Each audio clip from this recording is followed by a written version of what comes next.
Je m'appelle Alicia, j'ai 32 ans, et j'ai toujours rêvé d'avoir mon propre espace, loin de ma famille envahissante. Pendant des années, j'ai secrètement économisé chaque prime et chaque remboursement d'impôts jusqu'à ce que j'achète enfin un chalet au bord d'un lac sans en parler à âme qui vive.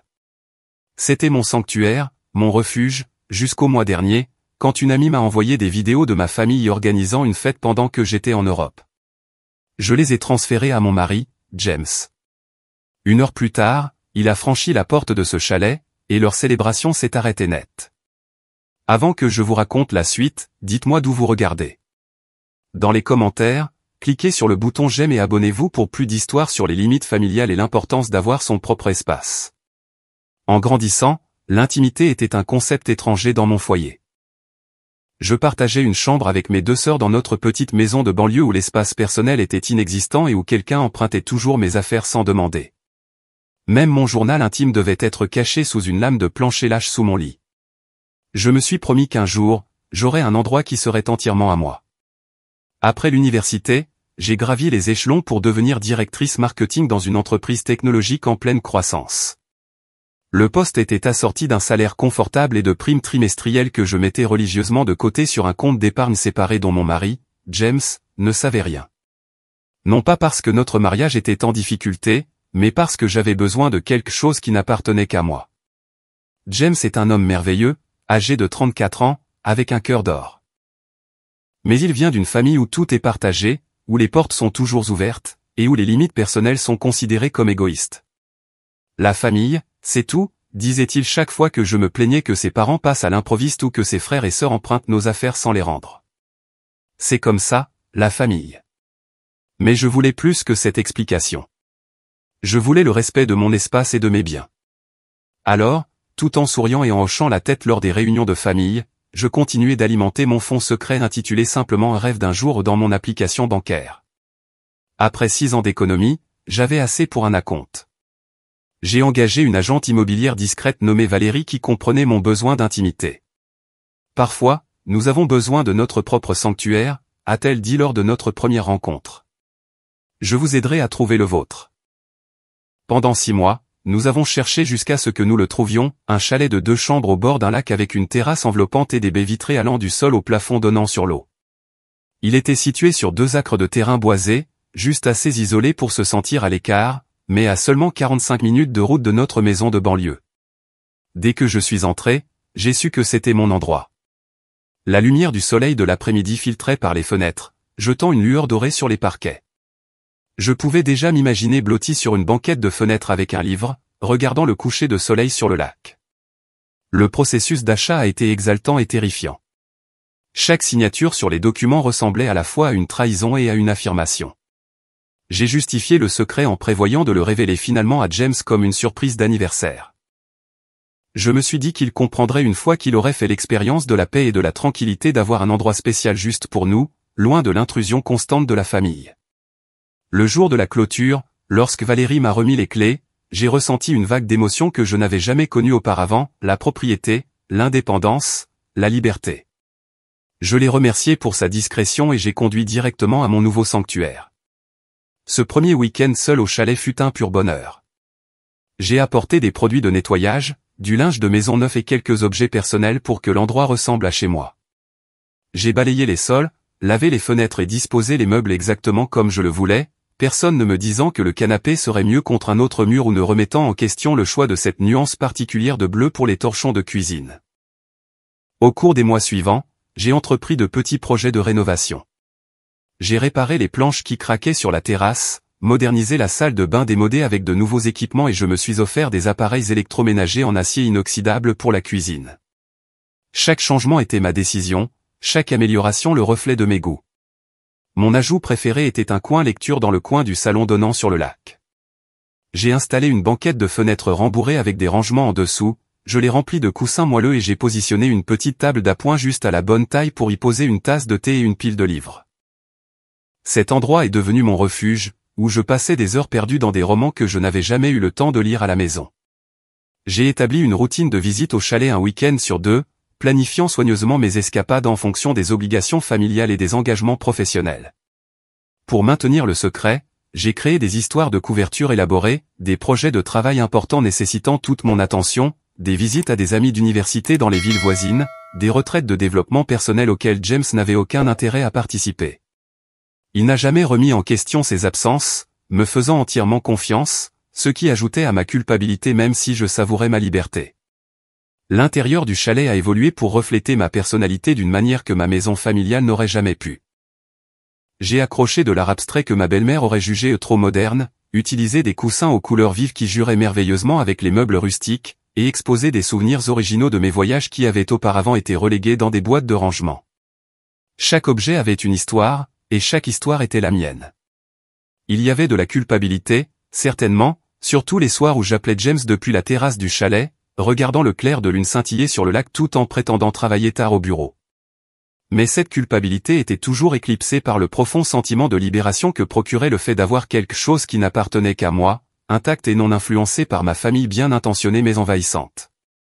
À l'approche de notre 5e anniversaire de mariage, j'ai commencé à me préparer à révéler mon secret. J'avais prévu d'amener James au chalet pour un week-end romantique, le surprenant à la fois avec la propriété et la nouvelle qu'elle nous appartenait déjà. J'imaginais son choc initial laissant place à la compréhension, je nous imaginais créant de nouveaux souvenirs ensemble, un refuge privé où nous pourrions renforcer notre mariage loin des pressions extérieures. Je croyais vraiment qu'il comprendrait pourquoi j'en avais eu besoin, pourquoi je l'avais gardé pour moi jusqu'à ce que je sois prête à le partager. Je ne savais pas que mon sanctuaire soigneusement construit était déjà compromis, et que les limites que j'avais établies étaient bien plus fragiles que je ne l'avais imaginé. Pour comprendre pourquoi découvrir ma famille dans mon chalet a été une trahison si profonde, vous devez en savoir plus sur les personnes impliquées. Mes parents, Martha et Robert, sont aimants mais extraordinairement envahissants.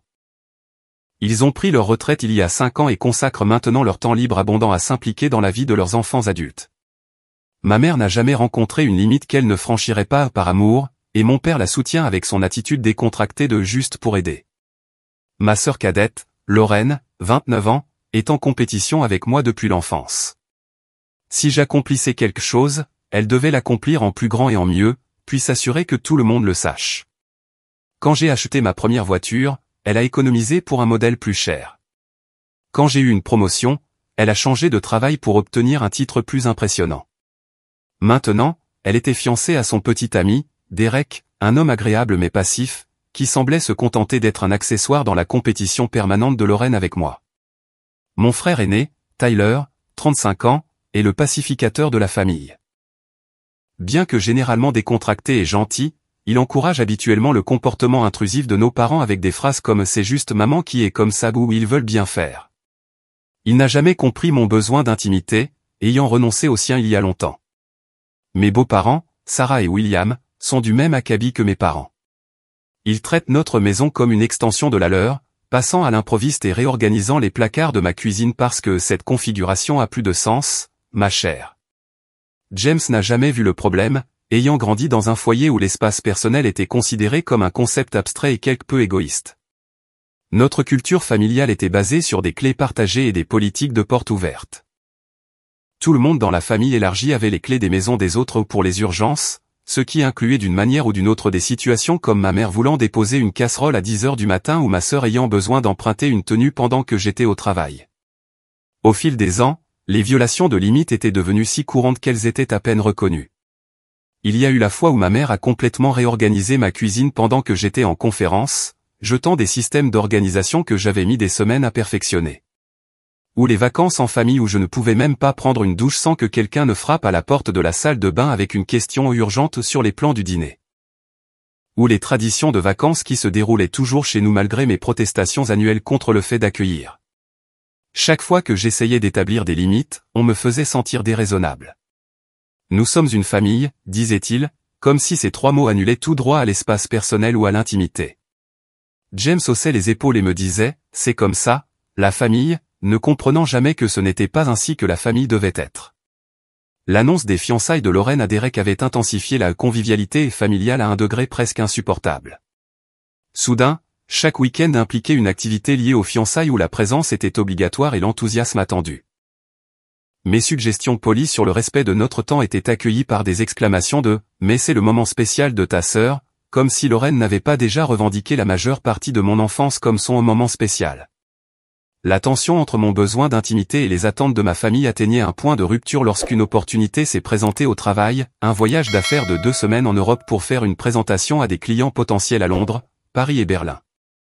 Dans des circonstances normales, j'aurais peut-être essayé de raccourcir un tel voyage, mais avec la pression familiale qui montait, ces 2 semaines loin de tout ressemblaient à de l'oxygène pour une femme qui se noie. En faisant mes valises pour l'Europe, j'ai décidé qu'à mon retour, je révélerais enfin le chalet à James comme notre surprise d'anniversaire. 5 ans de mariage méritaient un cadeau spécial, et je me suis convaincu qu'une fois qu'il aurait fait l'expérience de la paix de notre retraite au bord du lac, il comprendrait pourquoi j'avais eu besoin de la créer en secret. Je nous imaginais passant des week-ends là-bas ensemble, établissant de nouvelles traditions et de nouvelles limites en tant que couple, renforçant notre relation loin des exigences constantes de nos familles. Les réunions d'affaires étaient prévues dans 3 villes, la présentation finale et la plus importante ayant lieu à Berlin. Mon équipe avait travaillé pendant des mois sur la proposition, et le succès signifierait une promotion substantielle. Dans d'autres circonstances, ce voyage aurait été un moment déterminant pour ma carrière, méritant toute mon attention. Au lieu de cela, en montant dans l'avion pour Londres, tout ce à quoi je pouvais penser était de rentrer à la maison pour enfin partager mon espace sacré avec mon mari, selon mes propres termes. Je n'avais aucun moyen de savoir qu'au moment où j'atteindrais Berlin, mon sanctuaire secret serait découvert, envahi et changé à jamais, que les limites prudentes que j'avais construites seraient piétinées par les personnes avec qui j'essayais de les établir en premier lieu, que ma surprise d'anniversaire serait ruinée de la manière la plus douloureuse possible. J'étais à Berlin, me préparant pour la présentation client finale de mon voyage en Europe, lorsque mon téléphone a vibré avec un appel FaceTime de Nathalie. C'était une amie occasionnelle qui possédait une propriété de l'autre côté du lac par rapport à mon chalet. Nous nous étions liés par notre appréciation commune de la communauté paisible du lac, bien que je ne lui ai jamais explicitement parlé de ma situation. Pour autant qu'elle le sache, le chalet n'était qu'un lieu de week-end que mon mari et moi avions récemment acheté. « Alicia, organises-tu une sorte de fête dans ton chalet ?» a-t-elle demandé sans préambule quand j'ai répondu. Confuse, j'ai secoué la tête. Non, le chalet est vide. Je suis à Berlin jusqu'à jeudi. Eh bien, il y a certainement quelqu'un, a-t-elle dit en tournant son téléphone pour me montrer la vue depuis sa terrasse. Au loin, je pouvais voir mon chalet illuminé contre le ciel du soir. Même de l'autre côté du lac, l'activité inhabituelle était évidente. 5 voitures étaient garées dans l'allée, et des silhouettes se déplaçaient derrière les fenêtres éclairées. Mon cœur a commencé à s'emballer. Peux-tu t'approcher ? Nathalie a accepté de faire le tour du lac pour enquêter. 20 minutes plus tard, elle a rappelé, cette fois depuis les bois près de ma propriété. Je pense que c'est ta famille, a-t-elle chuchoté, se positionnant derrière un arbre où elle pouvait enregistrer sans être vue. Il y a une sorte de célébration en cours. La première vidéo qu'elle a envoyée montrait ma sœur, Lorraine, et son fiancé, Derek, assis sur mon nouveau canapé modulable, buvant du vin dans mes verres de cérémonie, ceux que j'avais achetés spécifiquement pour des soirées tranquilles sur la terrasse. Lorraine portait ce qui semblait être un de mes pulls que je gardais au chalet. La deuxième vidéo a balayé ma cuisine, où mes parents arrangeaient des plateaux de nourriture sur mes comptoirs.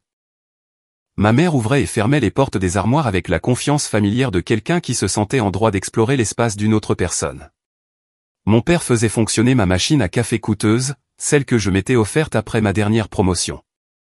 La troisième vidéo était la plus intrusive. Le frère de James, Ryan, et sa femme, Melissa, sortaient de ma chambre principale en riant de quelque chose.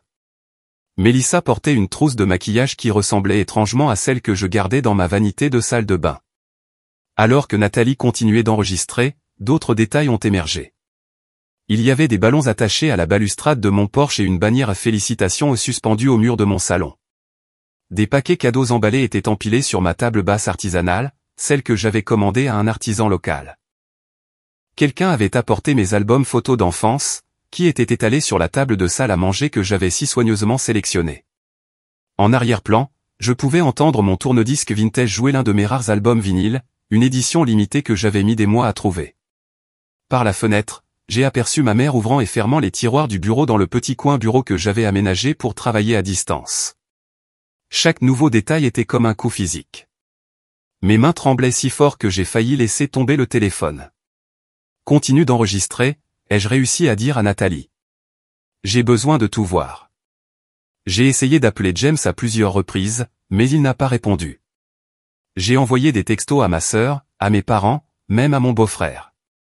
Silence de tout le monde. C'était comme s'ils s'étaient collectivement mis d'accord pour m'ignorer tout en envahissant le seul endroit que j'avais créé spécifiquement pour leur échapper. Alors que je regardais la fête se dérouler à travers les vidéos de Nathalie, j'ai ressenti une gamme de réactions physiques, la nausée me montant à la gorge, des larmes de rage me brûlant les yeux, une oppression dans ma poitrine qui rendait la respiration difficile. J'ai envisagé d'appeler la police locale pour signaler une violation de propriété, mais j'ai hésité. Comment expliquerais-je que ma propre famille était celle qui violait la propriété? Le prendrait-il même au sérieux? J'ai calculé le temps qu'il me faudrait pour rentrer à la maison, au minimum 24 heures avec les vols, les correspondances et le trajet depuis l'aéroport. D'ici là, les dégâts qu'il faisait seraient complets.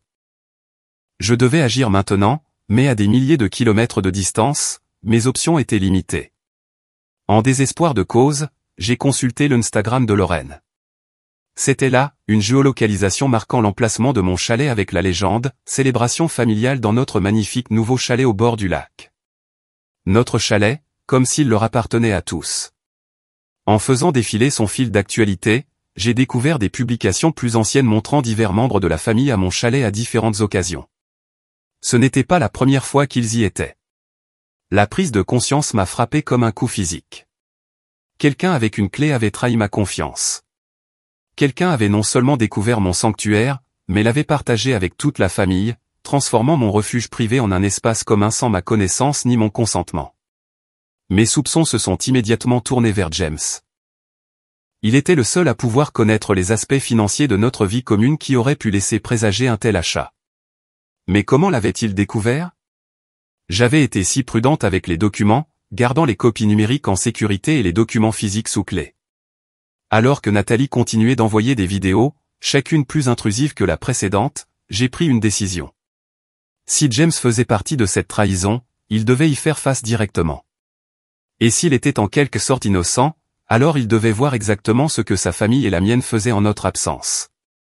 Assise dans ma chambre d'hôtel à Berlin, je me demandais comment gérer la situation à plus de 6000 km de distance. La présentation professionnelle que je préparais depuis des mois était prévue pour 9 h le lendemain matin, mais la concentration était désormais impossible. Tout ce à quoi je pouvais penser était l'invasion qui se déroulait dans mon chalet, l'espace sacré que j'avais créé et profané par les personnes même avec qui j'essayais d'établir des limites. Après avoir examiné mes options, j'ai décidé d'impliquer James. S'il n'était pas déjà au courant de ce qui se passait, il méritait de le savoir, et s'il était complice, il devait faire face aux conséquences de ses actes. Avec des mains tremblantes, j'ai compilé les vidéos les plus accablantes que Nathalie avait envoyées et je les ai transférées à James avec un bref message: « Nos familles organisent une fête dans mon chalet. Celui dont tu ne savais rien. Règle ça maintenant. » La réponse ne fut pas immédiate. Pendant 15 minutes atroces, j'ai fixé mon téléphone, attendant les 3 points qui indiqueraient qu'il était en train de taper une réponse. Quand ils sont finalement apparus, son message était bref: « Quel chalet ? De quoi parles-tu ? » J'ai envoyé d'autres vidéos, celle-ci montrant son frère et ma sœur s'installant confortablement dans mon espace privé. Ce chalet, celui que j'ai acheté avec mon argent et dont apparemment tout le monde est au courant maintenant. Une autre longue pause avant son message suivant: « Je n'avais aucune idée que tu avais acheté un chalet. Je quitte le travail maintenant. Envoie-moi l'adresse. » J'ai fourni l'emplacement, puis j'ai ajouté: « Si tu me mens en disant que tu ne savais pas, notre mariage est terminé. » Sa réponse est venue rapidement cette fois: « Je jure que je ne savais pas. Je suis en route. » C'est inacceptable. L'heure qui a suivi a été la plus longue de ma vie. J'ai fait les 100 pas dans ma chambre d'hôtel, vérifiant mon téléphone toutes les 30 secondes, déchiré entre l'espoir que James disait la vérité et la peur qu'il ait fait partie de la trahison depuis le début. Nathalie a continué de fournir des mises à jour depuis son point de vue de l'autre côté du lac, utilisant maintenant des jumelles pour observer la scène. « Une nouvelle voiture vient d'arriver », a-t-elle texté. Un grand type, cheveux noirs, qui marche vite, l'air en colère. James. Je lui ai demandé de continuer à regarder et d'enregistrer tout ce qui se passerait ensuite. À travers son objectif, elle a décrit l'arrivée de James, comment il a claqué la portière de sa voiture, s'est dirigé avec détermination vers le chalet et a ouvert la porte d'entrée en grand sans frapper. Bien que nous ne puissions pas entendre ce qui se disait, le langage corporel visible à travers les fenêtres racontait l'histoire: des bras qui s'agitaient, des doigts qui pointaient, des visages passant de la célébration au choc, puis à la défensive. Nathalie a raconté l'exode qui a suivi. D'abord, mes parents, marchant avec raideur vers leur voiture, ma mère gesticulant de manière spectaculaire pendant que mon père essayait de la calmer. Ensuite sont venus Lorraine et Derek, le visage de ma sœur rouge de colère ou d'embarras, peut-être les deux. Les derniers étaient le frère de James, Ryan, et sa femme, l'air agacé alors qu'ils transportaient ce qui semblait être des sacs de voyage vers leur VUS. Moins de 20 minutes après l'arrivée de James, la fête s'était complètement dispersée.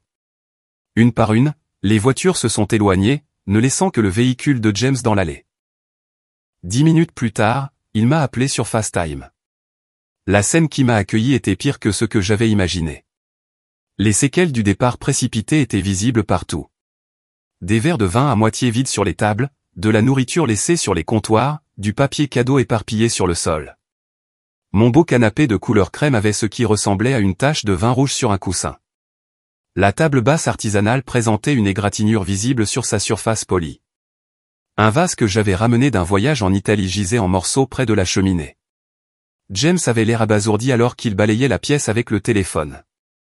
Son visage était rouge, ses cheveux en désordre, comme s'il y avait passé les mains à plusieurs reprises. Je n'en avais aucune idée, n'arrêtait-il pas de dire. Je te le jure, Alicia, je n'avais aucune idée de tout ça. Je voulais le croire. J'avais besoin de le croire. Comment sont-ils entrés, ai-je demandé, ma voix à peine plus qu'un murmure. Ta mère a une clé, apparemment, a-t-il dit, son ton un mélange de colère et d'incrédulité. Elle n'a pas voulu me dire comment elle l'avait eue. Elle n'arrêtait pas de dire que c'était un endroit familial et qu'il célébrait les fiançailles de Lorraine. Et que leur as-tu dit? Qu'il violait une propriété privée. Que c'était ta propriété privée et qu'il n'avait pas le droit d'y être. Qu'il devait partir immédiatement et que nous en discuterions à ton retour. Il a fait une pause, regardant directement dans la caméra. Quand allais-tu me parler de cet endroit? La question flottait entre nous, lourde d'implications sur la confiance et les secrets. Pour notre anniversaire, ai-je finalement dit. C'était censé être une surprise, un endroit juste pour nous, loin de tout le monde. Il a hoché la tête lentement. Nous devons avoir une longue conversation à ton retour. Mais pour l'instant, je pense que tu devrais savoir que je leur ai dit à tous de ne pas te contacter jusqu'à ce que tu sois prête et qu'il y aurait de graves conséquences à cette violation. Pour la première fois depuis l'appel de Nathalie, j'ai senti une lueur d'espoir. Peut-être que James ne savait vraiment pas. Peut-être qu'il était aussi en colère que moi de cette invasion. Merci, ai-je dit simplement. Je resterai ici ce soir pour m'assurer que personne ne revienne, a-t-il offert. Et je commencerai à nettoyer. Mais les dégâts étaient plus que physiques, et nous le savions tous les deux. Après avoir mis fin à l'appel, j'ai contacté ma compagnie aérienne et j'ai payé les frais substantiels pour changer mon vol de retour. La présentation client importante devrait être gérée par mon équipe. Certaines choses étaient plus importantes que le travail, et en ce moment, sauver ce qui restait de mon sanctuaire et peut-être de mon mariage était prioritaire. Cette nuit-là, dans ma chambre d'hôtel à Berlin, j'ai à peine dormi. Je n'arrêtais pas de revoir les vidéos dans ma tête, imaginant ce qu'ils auraient pu toucher, déplacer ou endommager d'autres dans mon endroit spécial. Plus que les objets physiques, c'était la violation de l'espace lui-même qui semblait irréparable. Comment pourrait-il jamais me sembler à nouveau le mien, sachant qu'ils y avaient tous été sans ma permission? Comment pourrais-je jamais me sentir en sécurité dans mon propre sanctuaire, sachant avec quelle facilité mes limites pouvaient être franchies? Au matin, j'avais pris ma décision. Quiconque était responsable d'avoir révélé mon secret devrait en subir les conséquences. Fini l'acceptation polie des violations de limites. Fini les excuses du type c'est comme ça, la famille. Cette fois, ils étaient allés trop loin, et j'en avais assez d'être la seule à respecter les limites dans une famille qui semblait déterminée à les ignorer. Mon vol de retour a atterri 12 heures plus tôt que prévu. Malgré l'épuisement du voyage international aggravé par le stress émotionnel, l'adrénaline m'a gardé alerte alors que je naviguais à travers la douane et la récupération des bagages. James attendait dans la zone des arrivées, son expression un mélange d'inquiétude et d'appréhension. Le trajet en voiture jusqu'à la maison a été tendu, rempli de conversations maladroites sur mon voyage et sa semaine de travail. Nous savions tous les deux que nous évitions le sujet principal, reportant la confrontation inévitable jusqu'à ce que nous atteignions l'intimité de notre maison. J'ai regardé par la fenêtre, me demandant combien d'autres secrets avaient été gardés, combien d'autres limites avaient été franchies à mon insu. En arrivant dans notre allée, j'ai remarqué quelque chose sur notre porche d'entrée, un grand panier en osier emballé dans du cellophane avec un nœud rouge vif. James a soupiré en le voyant. Ça est arrivé ce matin de la part de tes parents. À l'intérieur de notre maison, j'ai déballé le panier, des vins chers, des chocolats fins et une carte qui disait simplement « Nous sommes désolés pour le malentendu. Amour, maman et papa ». Comme si ce qui s'était passé pouvait être classé comme un simple malentendu plutôt qu'une violation complète de mon intimité et de ma propriété. J'ai posé la carte sur notre table basse et je me suis tourné vers James. « J'ai besoin de tout savoir », ai-je dit, ma voix plus stable que je ne l'avais prévu. « Quand as-tu appris l'existence du chalet ? Depuis combien de temps y vont-ils ?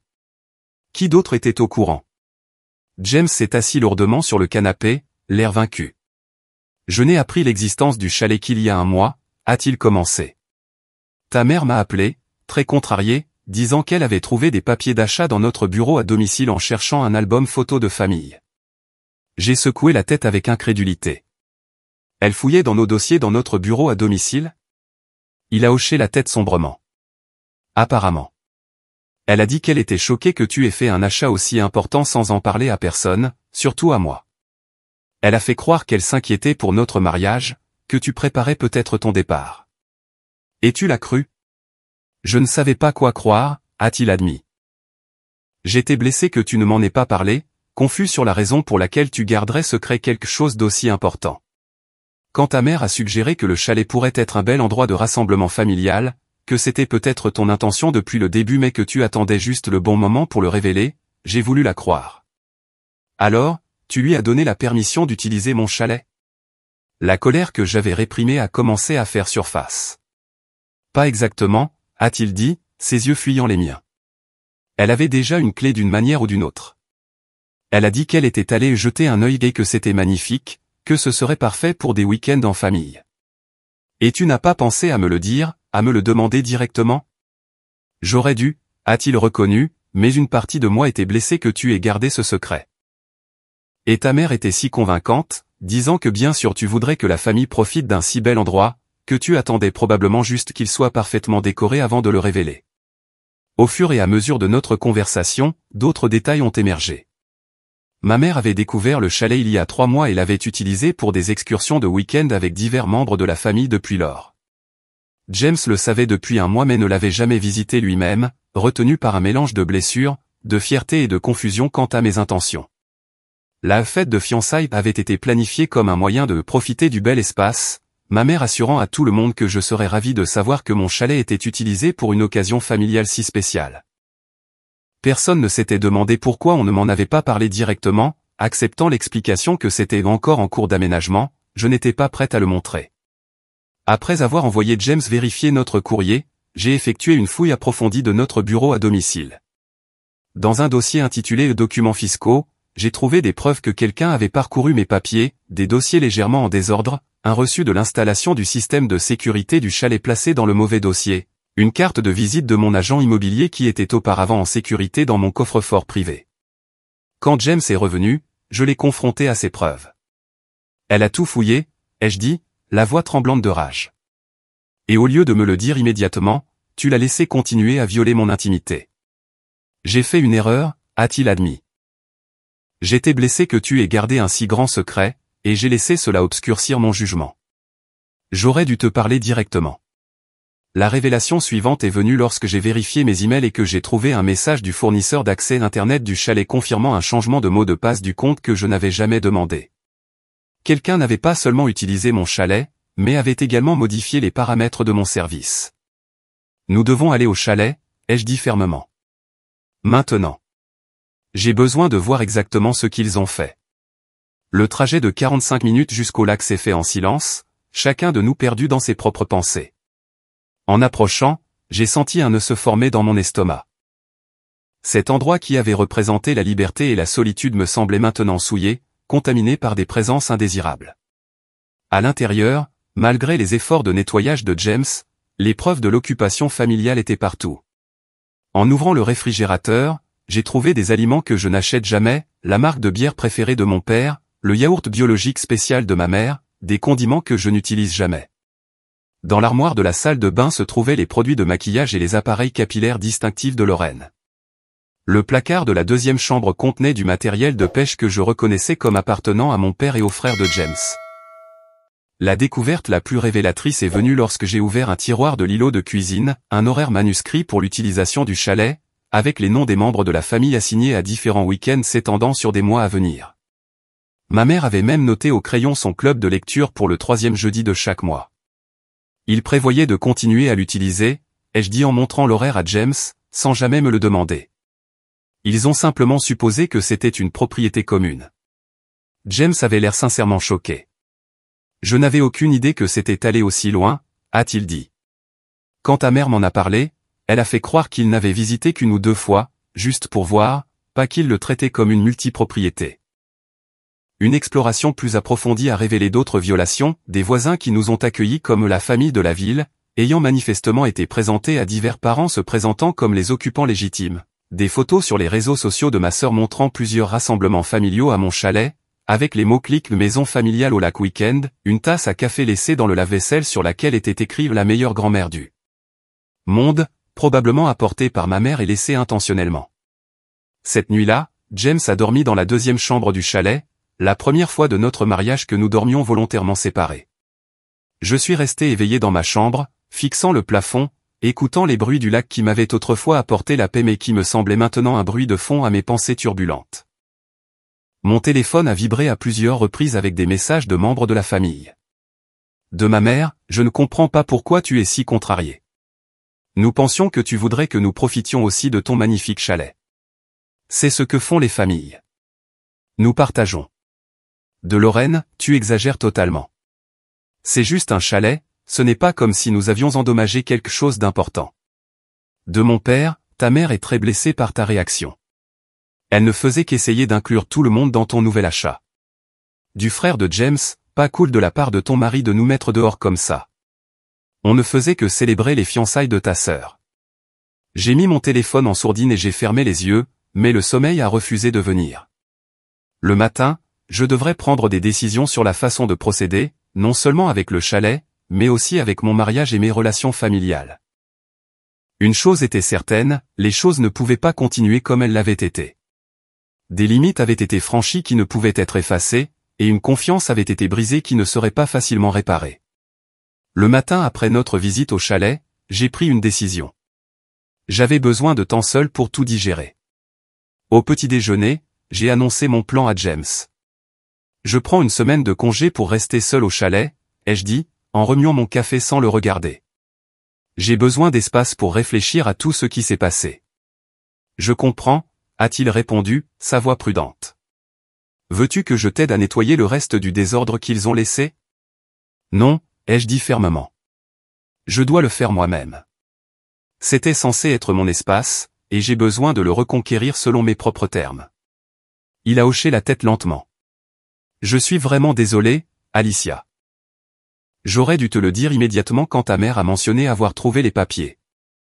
J'ai été blessé que tu aies gardé un si grand secret. Je sais, ai-je reconnu. Nous avons tous les deux fait des erreurs. Mais en ce moment, j'ai besoin de temps pour savoir ce qui va se passer ensuite. Après avoir fait mes valises et pris des provisions, j'ai conduit seul jusqu'au chalet. La route familière qui me remplissait autrefois d'anticipation me semblait maintenant lourde d'émotions compliquées. En approchant de la propriété, j'ai essayé de la voir d'un œil neuf, de retrouver le sentiment que j'avais quand elle était vraiment la mienne. À l'intérieur, d'autres preuves d'intrusion familiale m'attendaient. Le matériel de pêche coûteux de mon père était rangé dans la remise, prenant l'espace que j'avais prévu d'utiliser pour des kayaks. Un tableau d'affichage dans la cuisine affichait maintenant l'horaire du club de lecture de ma mère et le calendrier de planification du mariage de Lorraine. L'armoire de la salle de bain contenait des articles de toilette appartenant à au moins 4 membres différents de la famille. Sur les réseaux sociaux, j'ai découvert des dizaines de photos documentant les visites de la famille à mon sanctuaire, mes parents recevant des amis sur ma terrasse, Lorraine et Derek blottis sur ma banquette de fenêtre, les parents de James préparant le dîner dans ma cuisine.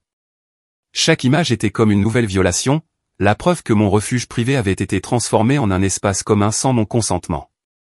J'ai commencé le processus de reconquête méthodiquement, pièce par pièce. D'abord, j'ai rassemblé tous les objets appartenant aux membres de la famille et je les ai emballés dans des boîtes étiquetées au nom de chaque personne. Ensuite, j'ai nettoyé en profondeur chaque surface, comme si je pouvais effacer leur présence. J'ai réarrangé les meubles, changeant la disposition pour mieux refléter ma vision originale de l'espace. Chaque découverte a déclenché de nouvelles vagues d'émotions, la colère quand j'ai trouvé que Lorraine avait réorganisé ma bibliothèque soigneusement organisée pour faire de la place à ses romans d'amour, la trahison quand j'ai réalisé que ma mère avait remplacé mes photographies artistiques en noir et blanc du lac par des portraits de famille, la violation quand j'ai découvert que quelqu'un avait dormi dans mon lit, ce qui était évident à cause d'un parfum inconnu sur mon oreiller. Le deuxième jour, j'ai appelé un serrurier local qui est arrivé rapidement pour changer toutes les serrures de la propriété. Pendant qu'il travaillait, j'ai expliqué que j'avais perdu la trace de qui avait les clés. Il a hoché la tête avec sympathie, partageant des histoires de maisons de vacances compromises par trop de doubles de clés en circulation. Quand il m'a remis les nouvelles clés, j'ai ressenti une vague de satisfaction. Ce petit objet métallique représentait la restauration de mon contrôle. Viennent ensuite les caméras de sécurité, une caméra de sonnette pour surveiller qui s'approchait du chalet et des capteurs de mouvement couvrant toutes les entrées. Le technicien de la société de sécurité m'a aidé à configurer les notifications sur mon téléphone qui m'alerteraient de tout mouvement sur la propriété quand je n'y serais pas. La tranquillité d'esprit n'a pas de prix, m'a-t-elle assuré en me montrant comment accéder à la vidéo à distance. Alors que je reprenais possession de l'espace physique, j'ai rédigé un document intitulé « Règles et limites du chalet » sur mon ordinateur portable. Contrairement aux limites vagues et souvent ignorées que j'avais essayé d'établir par le passé, celle-ci était spécifique et accompagnée de conséquences claires. 1. Personne n'entre dans le chalet sans une invitation explicite de ma part. 2. Les visites doivent être programmées au moins 2 semaines à l'avance. 3. Pas de publication de photos ou de l'emplacement du chalet sur les réseaux sociaux. 4. Ne pas donner l'adresse ou les informations d'accès à d'autres. 5. La violation de ces règles entraînera une interdiction de visite de 6 mois. Tout au long de la semaine, les membres de la famille ont tenté de me contacter. J'ai répondu de manière sélective, organisant des réunions individuelles plutôt qu'une confrontation de groupe qui risquait de dégénérer en une situation où je serais en infériorité numérique et dépassé.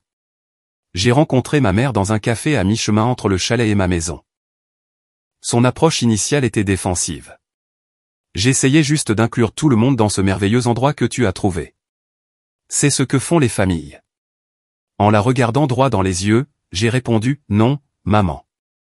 Ce que tu as fait, c'est violer mon intimité et ma propriété. Tu as fouillé dans mes dossiers personnels, fait une copie de ma clé sans permission, et traité mon espace privé comme une propriété commune. Mais nous sommes une famille, a-t-elle insisté, comme si ces mots excusaient tout. Être une famille ne signifie pas ne pas avoir de limites, ai-je répondu fermement. Entrerais-tu dans ma salle de bain pendant que je prends ma douche? Lirais-tu mon journal intime?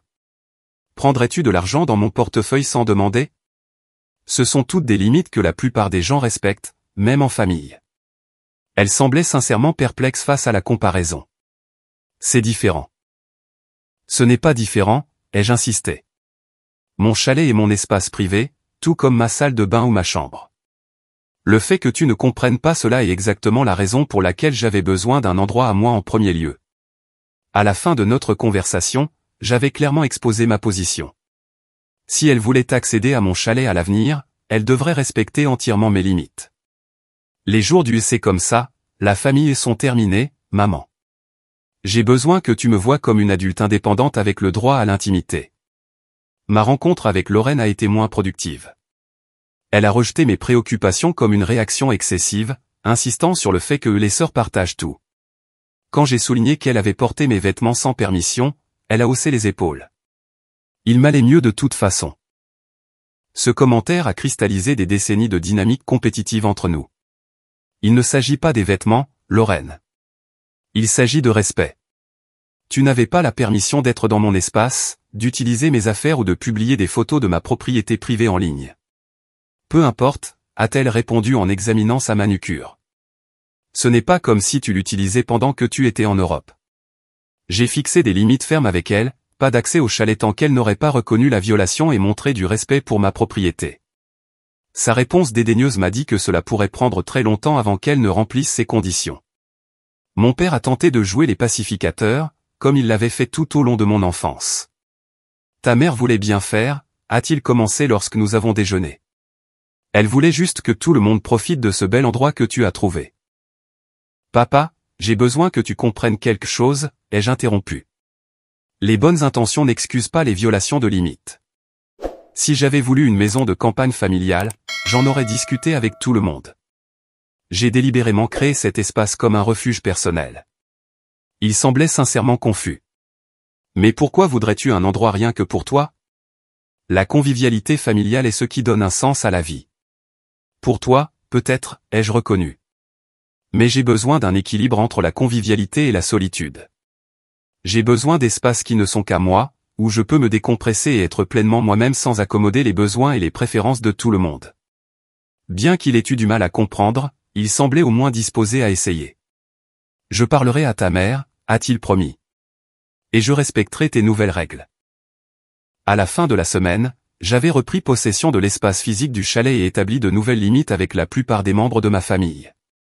La dernière pièce était de régler les problèmes avec James. Il est arrivé au chalet le vendredi soir, comme nous l'avions convenu, l'air nerveux alors qu'il frappait à la porte au lieu d'utiliser sa clé. Je l'ai invité à entrer et je lui ai montré les changements, nouvelles serrures, caméras de sécurité, meubles réarrangés et le document écrit sur les limites. Il a tout absorbé en silence avant de parler. Je comprends pourquoi tu as fait tout ça, a-t-il finalement dit. Et pourquoi tu avais besoin de cet endroit pour commencer. J'aurais dû respecter ton intimité quand j'ai appris son existence, et j'aurais dû mettre fin au projet de ta mère immédiatement.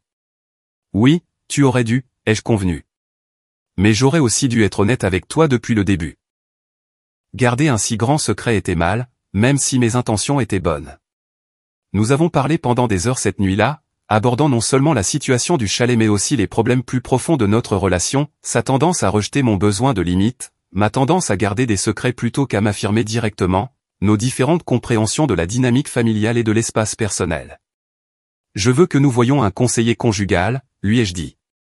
Si nous voulons aller de l'avant, nous avons besoin d'aide pour établir des schémas sains. Il a accepté sans hésitation. Je veux arranger les choses. Je veux mieux comprendre ce dont tu as besoin que je ne l'ai fait. Alors que nous étions assis sur la terrasse, regardant le coucher de soleil sur le lac, je me suis senti prudemment optimiste. Le chalet ne serait plus jamais le sanctuaire purement privé qu'il avait été auparavant.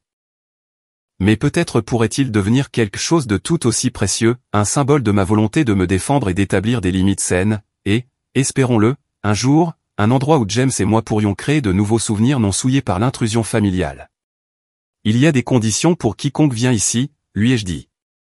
Un préavis, des séjours limités, le respect de mes affaires et de mon espace. Aucune exception, même pas pour les parents ou les frères et sœurs. Je comprends, a-t-il dit en tendant la main vers la mienne. Et je t'aiderai à faire respecter ces limites. Fini les excuses du type c'est comme ça, la famille. À ce moment-là, je me suis senti plus forte que je ne l'avais été depuis des années. J'avais créé cet endroit comme une évasion, mais peut-être que son véritable but était de m'apprendre à cesser de m'échapper et à commencer à établir les limites que je méritais dans tous les domaines de ma vie. 6 mois se sont écoulés depuis ce jour fatidique où les vidéos de Nathalie ont révélé ma famille faisant la fête dans mon chalet secret. Pendant ce temps, beaucoup de choses ont changé, non seulement dans mes espaces physiques, mais aussi dans le paysage émotionnel de mes relations. Mon chalet est vraiment à moi de nouveau, un sanctuaire où je peux me retirer lorsque la vie devient écrasante. Les caméras de sécurité et les nouvelles serrures ont empêché toute visite non autorisée, et les limites claires et écrites ont établi des attentes que même les membres de ma famille les plus réfractaires aux limites ont été contraints de respecter. La dynamique des relations au sein de ma famille a considérablement changé. Certains changements ont été positifs, d'autres plus distants.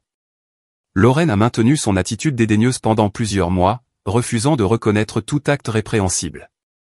Notre relation s'est distendue jusqu'à il y a 3 mois, lorsqu'elle a appelé de manière inattendue. J'ai réfléchi à ce qui s'est passé, a-t-elle dit, sa voix inhabituellement douce. Après que Derek et moi nous soyons disputés à propos de l'espace personnel, j'ai commencé à comprendre pourquoi tu étais si contrarié à propos du chalet.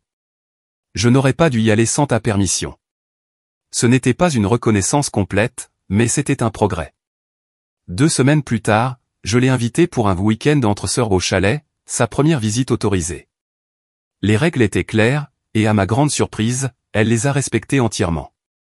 Mes parents ont suivi un chemin plus long vers la compréhension des limites. Après plusieurs conversations difficiles et une période de contact limité, ils ont lentement commencé à faire preuve de plus de respect pour mon espace et mon intimité. Ma mère ne passe plus à l'improviste chez nous, mais envoie plutôt un texto pour demander si c'est un bon moment pour une visite. Mon père est devenu un allié inattendu, lui rappelant souvent « Nous devons appeler d'abord, tu te souviens ». Quand je les ai finalement invités au chalet pour une visite d'une journée, ils sont arrivés avec un cadeau de pendaison de crémaillère, un magnifique carillon pour le porche. Nous voulons que tu saches que nous respectons le fait que c'est ton endroit spécial, a dit mon père en le suspendant avec soin là où je l'ai dirigé. Merci de le partager avec nous aujourd'hui. Les changements les plus importants se sont produits dans mon mariage. James et moi avons consulté un conseiller conjugal chaque semaine, travaillant sur les questions complexes de confiance, de limites et de dynamique familiale que l'incident du chalet a mis en lumière. Cela n'a pas été facile, mais le processus a renforcé notre relation d'une manière que je n'aurais jamais imaginée. Je n'ai jamais réalisé à quel point les problèmes de limite de ma famille t'affectaient, a admis James lors d'une récente séance de thérapie. J'ai toujours pensé que tu étais juste privée ou particulière, mais maintenant je vois que tu essayais de te protéger dans un environnement où ton espace était constamment envahi. Le conseil nous a aidés à développer de nouveaux schémas de communication et de respect. James est devenu vigilant à vérifier avec moi avant de partager nos plans avec la famille, et il ne rejette plus mes préoccupations concernant les comportements intrusifs avec des remarques désinvoltes du type « c'est comme ça, la famille ». Il y a 3 mois, nous avons célébré notre anniversaire au chalet, créant de nouveaux souvenirs pour remplacer les souvenirs souillés. James m'a offert une plaque de porte personnalisée sur laquelle était inscrit « Le sanctuaire d'Alicia, entrée avec respect et permission uniquement ». Elle est fièrement accrochée à l'entrée maintenant, un rappel visible de notre nouvelle entente. Le processus de guérison n'a pas été linéaire. Il y a encore des moments où je ressens la piqûre de la trahison de manière vive, en particulier lorsque je découvre de nouvelles preuves de l'utilisation intensive de mon chalet par ma famille sans ma connaissance. La découverte récente de l'horaire du club de lecture de ma mère toujours épinglé sur un tableau d'affichage communautaire en ville a déclenché une journée de colère et de blessures renouvelées. Mais ces moments sont devenus moins fréquents et moins écrasantes. J'ai appris que les limites ne sont pas des murs destinés à tenir les gens à l'écart en permanence, mais plutôt des cadres qui définissent comment les gens peuvent entrer dans nos espaces et nos vies de manière saine. J'ai appris que me défendre ne me rend pas égoïste ou méchante, mais établit plutôt les bases de relations plus authentiques. Peut-être plus important encore, j'ai appris que mon besoin d'espace personnel est valable et important. Grandir dans une famille où l'intimité était considérée comme suspecte et égoïste m'a laissé l'habitude de m'excuser pour mes limites. Maintenant, je comprends que des relations saines nécessitent des limites saines et qu'en respectant mes propres besoins, je modélise le respect pour les autres également.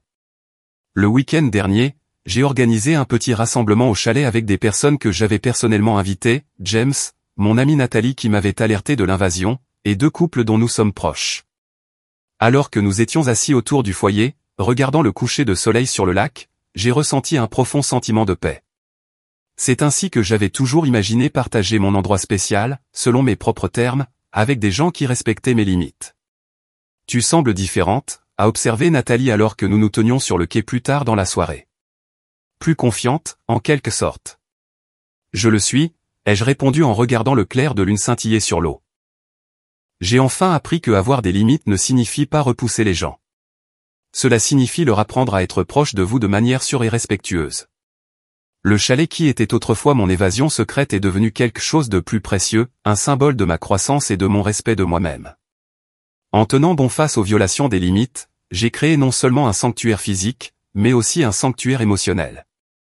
Les murs de ce chalet protègent maintenant plus qu'un bâtiment, ils protègent mon droit de définir comment les autres interagissent avec moi et mes espaces. S'il y a une leçon que je pourrais partager de cette expérience, c'est celle-ci, votre besoin de limite est valable, même avec les personnes que vous aimez le plus, et peut-être surtout avec elles. L'amour sans respect n'est pas vraiment de l'amour du tout, mais une forme de possession. Le véritable amour honore la séparation de l'autre personne, son besoin d'intimité et d'autonomie. En défendant mon sanctuaire, j'ai trouvé quelque chose d'encore plus précieux, ma voix. Avez-vous déjà dû établir des limites avec des membres de votre famille qui ne comprenaient pas votre besoin d'espace personnel? Comment avez-vous géré la situation? Partagez vos expériences dans les commentaires ci-dessous. Si cette histoire a résonné en vous, veuillez cliquer sur le bouton j'aime et vous abonner pour plus d'histoires sur la navigation dans des dynamiques familiales complexes et la croissance personnelle. Merci d'avoir écouté mon parcours, Et rappelez-vous qu'il n'est jamais trop tard pour créer les limites que vous méritez dans votre vie.